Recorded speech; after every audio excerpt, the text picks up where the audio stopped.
Hello, everyone. This is Nate Vitti to you. I've been sitting here thinking, what are we to be thankful for? Our nation's being torn apart. We have a leadership that won't obey court orders. We have a leadership that tells people that say to know your oath and to not follow unlawful orders is being court-martialed or threatened to be held court-martialed and called seditious. So why should we be thankful when the person in the White House is the one who initiated the Jan 6? He was the one who told them to fight like hell. He's the one who told him to take the Capitol. He's the one who told them that Pence was not doing what he should be doing. So, oh yeah, he did say peacefully in a little bitty spot, but the rest of his speech was all to condemn him. And then, oh, he sent a message saying he needs to stop 2 hours after it started, and in a tweet. It's too late then. He should have never said it in the first place. He should have also, instead of doing a tweet, he should have went on national TV with TVs on in the White House, in the Capitol. He could play it over the speakers. There's when you can point to a specific thing that causes all your problems. Most likely, that is the problem, not the people. The one specific thing that's causing the whole problem. Immigration, yes, is a problem. But would immigrants be lashing out if it wasn't for him rounding them up? Busting into schools, busting into their homes, busting into churches, and rounding up the people that are actually following the rules. But yet, the people who are breaking the rules are not being rounded up. And he's pardoning them. So what signal is that sending to them?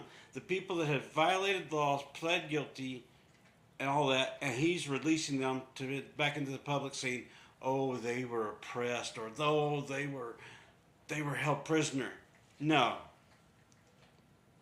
they were found guilty in a court of law, or they pled guilty, which means they are guilty of that crime, most likely.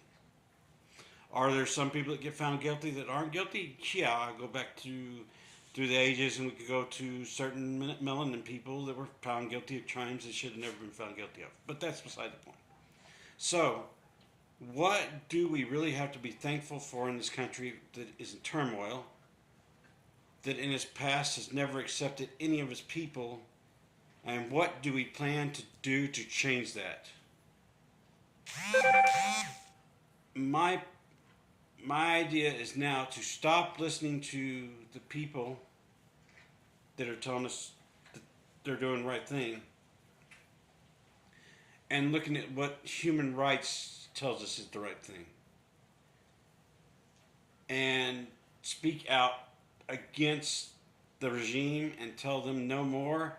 And I think that's our call to action, is all people need to band together and fight. This voice, through the voices, through protests and such.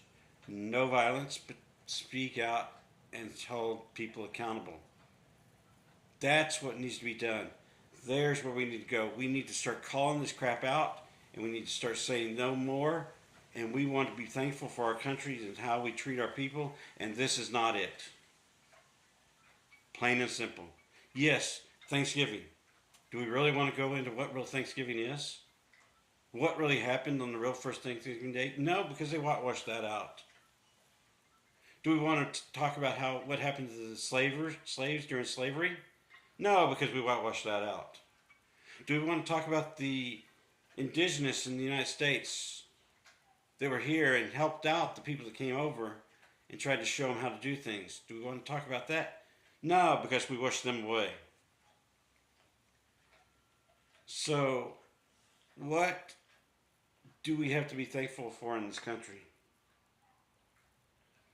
If we cannot point to a time in history when people are not being oppressed, then we don't have a great country.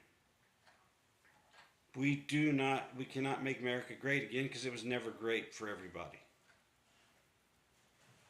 It was great for the white tees all the time. So there you go. But if it's not great for every individual, was the country great? Truthfully, was it great?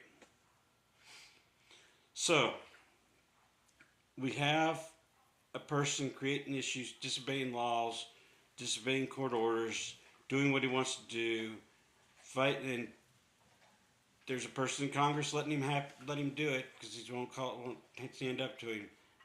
All these people need to be cleaned out. Should we have to wait for a change in regime or change in the House and Senate to do this? No.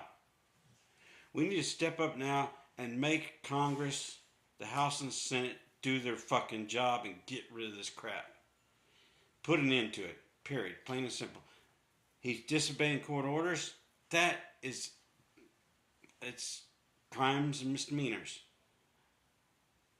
Violating court order, that's a crime. Not giving people their due process, that's a crime.